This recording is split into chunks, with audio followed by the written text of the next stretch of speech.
प्यारे बच्चों, कोविड-19 के कारण इस समय आपका विद्यालय आना स्थगित है।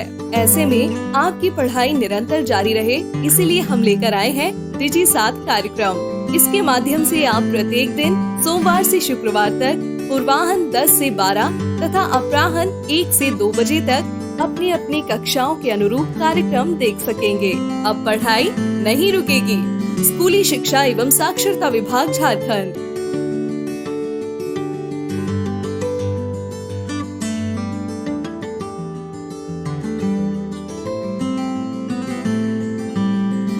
जोहार, JCERT की डिजिटल शाला में आपका स्वागत है। आज के सत्र में हम कक्षा 8 के गणित के पाठ क्षेत्रमिति के बारे में जानेंगे। बच्चों, हमने वर्ग 6 और वर्ग 7 में कई बंद आकृतियों के परिमाप और क्षेत्रफल के बारे में हमने पढ़ा। आज वर्ग 8 में हम लोग कुछ अन्य बंद आकृतियों या के विशेष आकृतियों के क्षेत्रफल के बारे में पढ़ेंगे। लेकिन जो हमने पूर्व में पढ़ा है, पहले उसको रिपीट करते हैं, एक बार रिकैप करते हैं। हमने आयत का क्षेत्रफल ये पढ़ा, वर्ग का क्षेत्रफल के बारे में पढ़ा, त्रिभुज का क्षेत्रफल और समानांतर चतुर्भुज का क्षेत्रफल, वृत्त का क्षेत्रफल। तो इसका फॉर्मूला एक बार फिर से हम लोग देखेंगे। आयत का क्षेत्रफल बराबर लंबाई गुना चौड़ाई, वर्ग का क्षेत्रफल बराबर भुजा गुने भुजा, त्रिभुज का क्षेत्रफल बराबर 1/2 गुना आधार गुना ऊंचाई, समांतर चतुर्भुज का क्षेत्रफल बराबर आधार गुना ऊंचाई, वृत्त का क्षेत्रफल पाई आर स्क्वायर। समलंब चतुर्भुज, ये हम लोग देख रहे हैं समलंब चतुर्भुज है। इसकी क्या विशेषता है?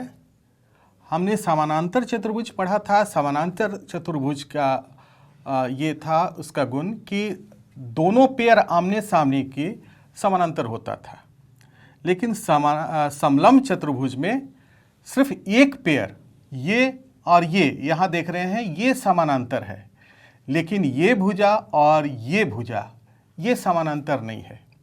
जब आमने सामने का एक पेयर अगर समानांतर हो तो उसे समलंब चतुर्भुज कहते हैं। तो इसका क्षेत्रफल हम लोग कैसे निकालेंगे? इसके लिए हम लोग एक तरीका अपना रहे हैं। इस B से हम यहाँ एक लंब डाल दे रहे हैं। अब हम देख रहे हैं कि हमारा ये समलंब चतुर्भुज एक ये इस आयत में बट गया, एक आयत बन गया और एक ये बन गया त्रिभुज बन गया, है ना। ये दो हमारा बन चुका है। तो इसका आयत का क्षेत्रफल और त्रिभुज का क्षेत्रफल, इस त्रिभुज का क्षेत्रफल, अगर ये दोनों को हम जोड़ देते हैं तो हमारा ये समलंब चतुर्भुज का क्षेत्रफल निकल जाता है। तो समलंब चतुर्भुज का क्षेत्रफल हो जाएगा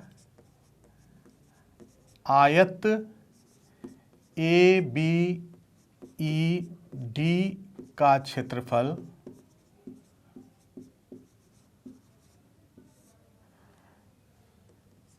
जोड़ त्रिभुज BEC का क्षेत्रफल।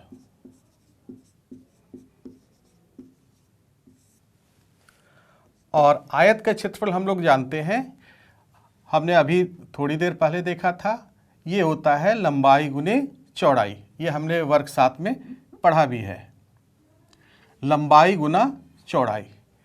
तो यहाँ हमारा ये है लंबाई और ये है चौड़ाई।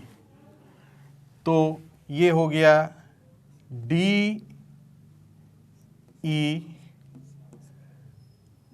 गुना AD, ये लंबाई ये चौड़ाई।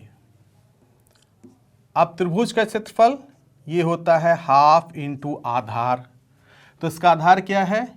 EC। और ऊंचाई क्या है?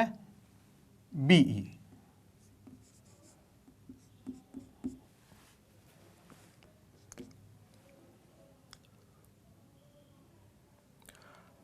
यहाँ हम देख रहे हैं DE और है ये AD। ये AD और BE दोनों बराबर है, आमने सामने की भुजा है आयत की AD और BE, ये दोनों बराबर है। तो हम AD की जगह रख रहे हैं BE।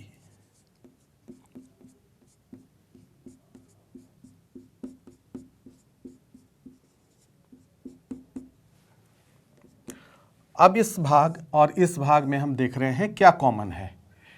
BE यहाँ भी है, BE यहाँ भी है, तो ये BE हमारा बाहर आ गया, कॉमन ले लिए। अब बच गया क्या, DE प्लस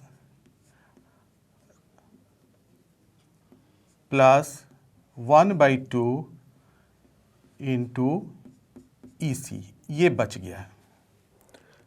तो और अब इसको सॉल्व करेंगे तो ये 2 और 2DE plus EC is equal to BE और 2DE को हम लिख रहे हैं DE प्लस DE और ये प्लस EC बटा 2 BE इंटू ये DE हम देख रहे हैं ये DE AB के बराबर है, तो हम यहाँ पर लिख रहे हैं इस DE के जगह पर AB और DE plus EC, DE plus EC ये हो गया हमारा DC।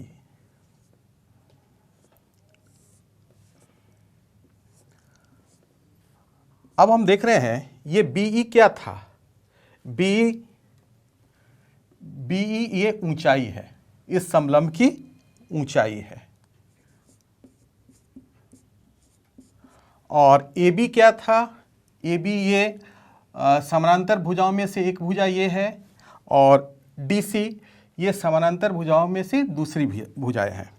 तो AB प्लस DC ये हो गया समानांतर भुजाओं का योग, समांतर भुजाओं का योग बटा 2, अर्थात इसको हम लिखेंगे ऐसा 1/2 गुना ऊंचाई इंटू समांतर भुजाओं का योग। तो ये हमारे समलंब चतुर्भुज का फॉर्मूला आ गया, 1/2 गुने ऊंचाई गुने समानांतर भुजाओं का योग। सामान्य चतुर्भुज यानी क्वाड्रिलेटरल का क्षेत्रफल ये कैसे निकालते हैं। एक साधारण ये चतुर्भुज है, इसका क्षेत्रफल निकालना है। तो इसके लिए क्या करते हैं हम लोग, देखिए इस B बिंदु से D बिंदु को हमने मिलाया तो ये क्या आ गया, ये एक विकर्ण आ गया।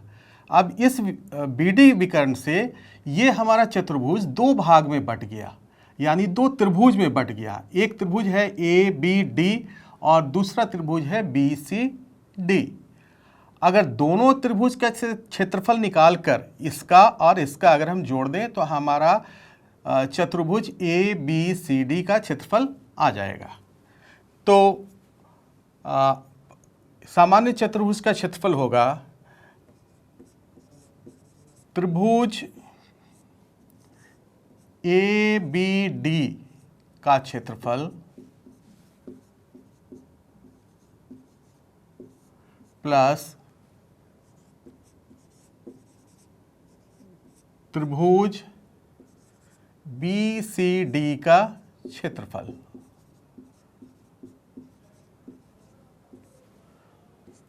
अब त्रिभुज ABD का क्षेत्रफल क्या होगा, त्रिभुज ABD हमारा BD, ये BD आधार हो गया और इस A बिंदु से A शीर्ष से हम इस पर एक लंब डालते हैं जिसकी लंबाई है h1। तो हम जानते हैं त्रिभुज का क्षेत्रफल हो गया 1/2 गुने आधार। आधार क्या है बी डी और ऊंचाई h1। अब इसी तरह त्रिभुज बी सी डी का क्षेत्रफल 1/2, आधार इसका भी वही है बी डी और ऊंचाई है इसका h2।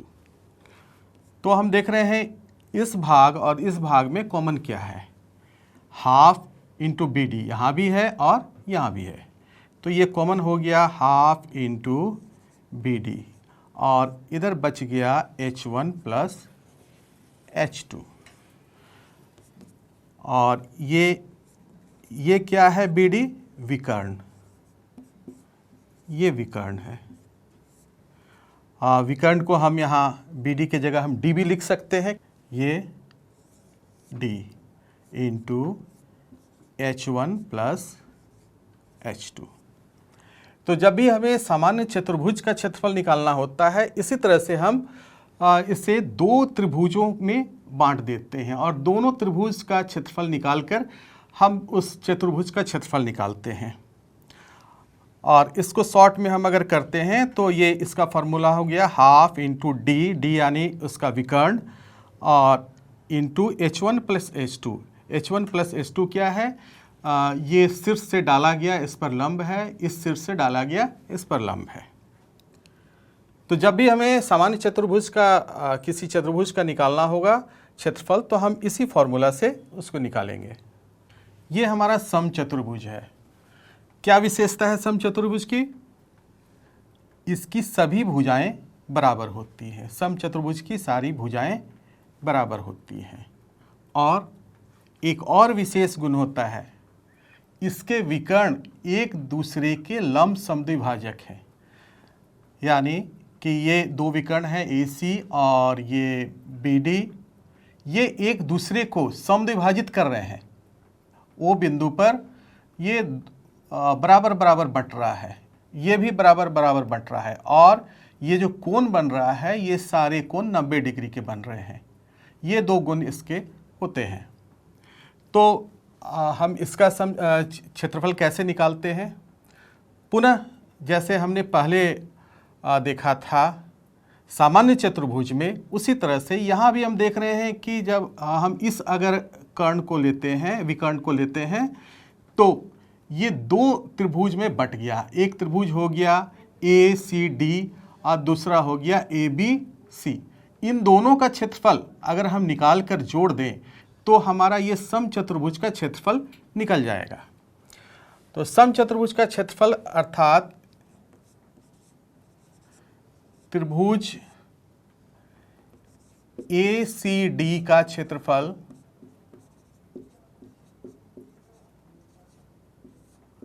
प्लस त्रिभुज ABC का क्षेत्रफल, और त्रिभुज ACD का क्षेत्रफल क्या हो गया, हाफ इंटू आधार इंटू ऊंचाई। ये भी होगा हाफ इंटू आधार इंटू ऊंचाई। हम लोग त्रिभुज का क्षेत्रफल जानते हैं, ये हमने क्लास 7 में पढ़ा है, हाफ इंटू आधार इंटू ऊंचाई। तो त्रिभुज ACD में आधार कौन सा है, ये है AC। ऊंचाई क्या है, OD।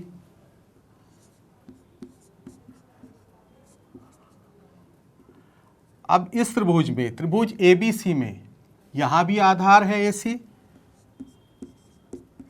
और ऊंचाई है OB।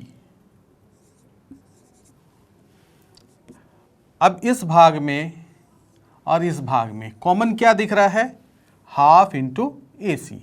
तो इसे हम कॉमन ले लेते हैं, हाफ इंटू AC, और यहाँ बच गया OD प्लस OB,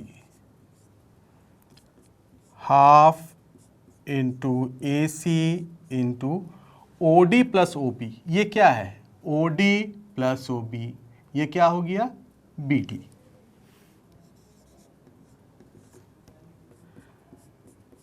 लेकिन ये AC और BD है क्या, ये इस समचतुर्भुज के दोनों विकर्ण हैं। इन विकर्णों को हम लिखते हैं D1 इंटू D2, जहाँ AC इक्वल टू D1 और BD इक्वल टू D2। तो समचतुर्भुज का क्षेत्रफल हो गया हाफ इंटू पहला विकर्ण इंटू दूसरा विकर्ण। बहुभुज का क्षेत्रफल, हम लोगों को कई बार ऐसे टेढ़े मेढ़े खेत मिलते हैं, ऐसी आकृति मिलती है जिसको जितने हमने अभी तक पढ़े कोई विशेष श्रेणी का वो आकृति नहीं होता है। जैसे एक उदाहरण देख रहे हैं, ये एक बहुभुज है ABCDE, इसका क्षेत्रफल निकालना है। इसके लिए कोई अलग से विशेष सूत्र नहीं है।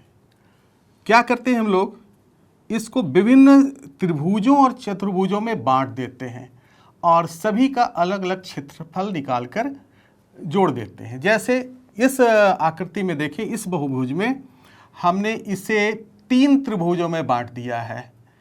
ये एक यहाँ से इस विकर्ण को मिलाया तो एक त्रिभुज हमारा बन गया EDC, दूसरा बन गया ECB या BCE और तीसरा बन गया ABE। तीनों का अलग अलग क्षेत्रफल निकालकर हम जोड़ देंगे तो बहुभुज का क्षेत्रफल निकल जाएगा। कुछ और भी दूसरे तरह की आकृति हो सकती है। ये इसमें तो 5 भुजा दिख रहे हैं, 6 भुजा, 8 भुजा हो सकता है। कहीं ऐसा होगा कि हमें एकाध समलंब चतुर्भुज मिल जाएगा, एकाध समचतुर्भुज निकल जाएगा।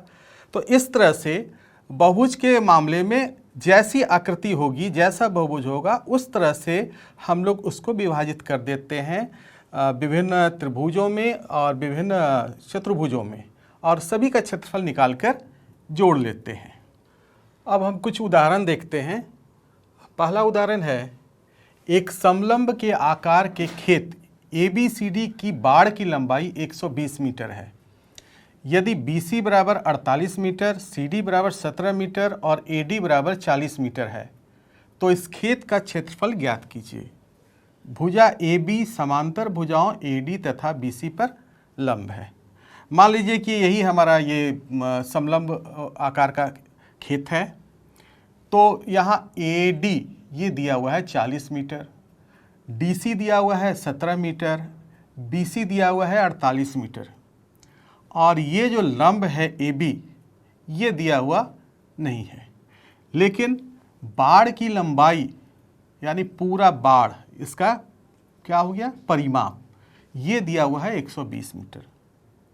तो हम जानते हैं समलंब चतुर्भुज का क्षेत्रफल का फार्मूला जानते हैं।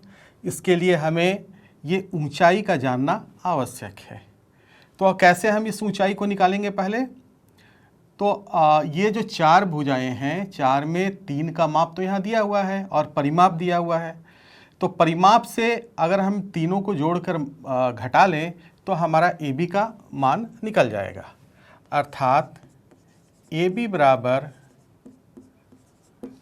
बाड़ की लंबाई माइनस BC जोड़ CD जोड़ AD। बाड़ की लंबाई कितनी है? 120 मीटर, और ये BC है 48 और CD है 17 और ये है 40। 120 माइनस 7 8 15 मेरा 1 4 5 और 4 9 और 1 हो गया 10, यानी 15 मीटर। AB यानी ऊंचाई हमारा निकल गया 15 मीटर।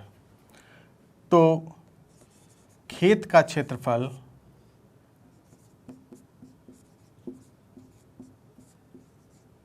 बराबर, ये क्या है? समलंब चतुर्भुज। तो इसका फॉर्मूला लगेगा हमें समलंब चतुर्भुज का, हाफ इंटू आधार इंटू हाफ इंटू ऊंचाई इंटू समानांतर भुजाओं का योग। समांतर भुजाओं का योग। ऊंचाई कितनी है अभी हमने निकाला है 15, हाफ इंटू 15, और समानांतर भुजाएं कौन सी हैं, AD और BC, यानी 40 जोड़ 48। तो ये हो गया हाफ इंटू 15 इंटू 88, और ये 2 से 88 कट गया 44। तो 44 और 15 को गुना करेंगे। देखिए अब गुना करते हैं हम लोग। 15 गुना 44, ये 4 से 15 हो गया 60, और इस 4 से किए फिर हो गया 60, यानी 660। तो ये आ गया 660 वर्ग मीटर। तो हमारे खेत का क्षेत्रफल आ गया 660 वर्ग मीटर। ये बिल्कुल सिंपल था, सीधे हमने फार्मूला बैठाया और ये हमारा रिजल्ट आ गया। एक समचतुर्भुज का क्षेत्रफल ज्ञात कीजिए जिसकी भुजा 6 सेंटीमीटर और शीर्ष लंब 4 सेंटीमीटर है। यदि एक विकर्ण की लंबाई 8 सेंटीमीटर है तो दूसरे विकर्ण की लंबाई ज्ञात कीजिए। यहाँ देख रहे हैं एक समचतुर्भुज हम ले रहे हैं ABCD, और इसकी भुजा है 6 सेंटीमीटर। तो हम जानते हैं समचतुर्भुज किसे कहते हैं, जिसकी सभी भुजाएं बराबर होती हैं। तो इसकी सभी भुजाएं 6-6 सेंटीमीटर की हैं, और इस पर जो लंब डाला गया है वो है 4 सेंटीमीटर। इसमें 2 विकर्ण हैं AC और BD। तो AC का माप दिया हुआ है 8 सेंटीमीटर, ये जो BD है ये हमें निकालना है। तो आइए देखते हैं कैसे करते हैं। तो इसके लिए सबसे पहले हम लोग करेंगे इसका फॉर्मूला देखेंगे। तो समचतुर्भुज के क्षेत्रफल का फॉर्मूला होता है हाफ इंटू आधा, एक विकर्ण इंटू दूसरा विकर्ण। लेकिन विकर्ण तो हमारे पास एक ही है, दूसरा निकालना है। दूसरी चीज़ एक और देख रहे हैं कि ये सारी भुजाएं 6 सेंटीमीटर की हैं और ये लंब 4 सेंटीमीटर है। तो हमें ये याद रखना है कि समचतुर्भुज जो है वो एक समानांतर चतुर्भुज भी है। तो समानांतर चतुर्भुज में हमारा क्षेत्रफल का फॉर्मूला क्या था, आधार इंटू ऊंचाई। तो यहाँ आधार भी है और ऊंचाई भी है। तो इन दोनों मापों से हम इसका क्षेत्रफल निकाल लेंगे पहले। तो समचतुर्भुज का क्षेत्रफल बराबर आधार इंटू ऊंचाई, और आधार है 6 सेंटीमीटर और ऊंचाई है 24 सेंटीमीटर स्क्वायर। यहाँ कंफ्यूज नहीं होना है हमें। एक चीज़ फिर से मैं याद दिला दे रहा हूँ, समचतुर्भुज समानांतर चतुर्भुज भी होता है। तो इसलिए हमने यहाँ समचतुर्भुज का क्षेत्रफल में समानांतर चतुर्भुज का फॉर्मूला लगाया है। अब पुनः हम लेते हैं, चूंकि समचतुर्भुज का क्षेत्रफल ये हमने निकाला अभी 24, या इसका फॉर्मूला क्या है, half into D1 into D2। ये D1 D2 क्या है, विकर्ण है, पहला विकर्ण इंटू दूसरा विकर्ण। तो एक विकर्ण तो हमको दिया हुआ है 8 और दूसरा हमें निकालना है, या D2 इक्वल टू 24 इंटू 2/8। 8 दूना 8 दिया 24, यानी 6 सेंटीमीटर। तो समचतुर्भुज का दूसरा विकर्ण हमारा आ गया 6 सेंटीमीटर। तो यहाँ पर फिर से मैं एक बार एक महत्वपूर्ण चीज़ फिर से दोहरा रहा हूँ। कई बच्चे हो सकता है कंफ्यूज करें कि समचतुर्भुज का क्षेत्रफल हमने यहाँ लिखा आधार इंटू ऊंचाई, जबकि हमने फॉर्मूला अभी देखा है समचतुर्भुज का क्षेत्रफल का हाफ इंटू एक विकर्ण इंटू दूसरा विकर्ण। तो ऐसा क्यों हमने यहाँ किया? क्योंकि समचतुर्भुज समानांतर चतुर्भुज भी होता है और समानांतर चतुर्भुज का क्षेत्रफल होता है आधार इंटू ऊंचाई, और हमारे पास यहाँ आधार और ऊंचाई दिया हुआ था, इसलिए हमने समानांतर चतुर्भुज वाले फॉर्मूले से इस समचतुर्भुज का क्षेत्रफल निकाला है। बाकी तो स्पष्ट है, हमने फॉर्मूला यहाँ लगाया और यहाँ से हमारा दूसरा विकर्ण आ गया है। बच्चों, आज हमने क्षेत्रमिति पाठ के अंतर्गत कुछ विशेष बंद आकृतियों का क्षेत्रफल निकालना सीखा, जिसमें प्रमुख थे समलंब चतुर्भुज का क्षेत्रफल, समचतुर्भुज का क्षेत्रफल, सामान्य चतुर्भुज का क्षेत्रफल और बहुभुज का क्षेत्रफल। मुझे आशा है कि यह जितने भी हमने टॉपिक देखा, अभी सीखा, वो आपको समझ में आ गया होगा। अब आप अपने एक्सरसाइज में जो प्रश्न दिए हुए हैं उसे बनाएं। धन्यवाद। इस प्रसारण से संबंधित सुझाव, अपने प्रश्न इत्यादि आप हमें jcertrg@gmail.com तथा टोल फ्री नंबर 1800 5728 585 पर संपर्क कर सकते हैं।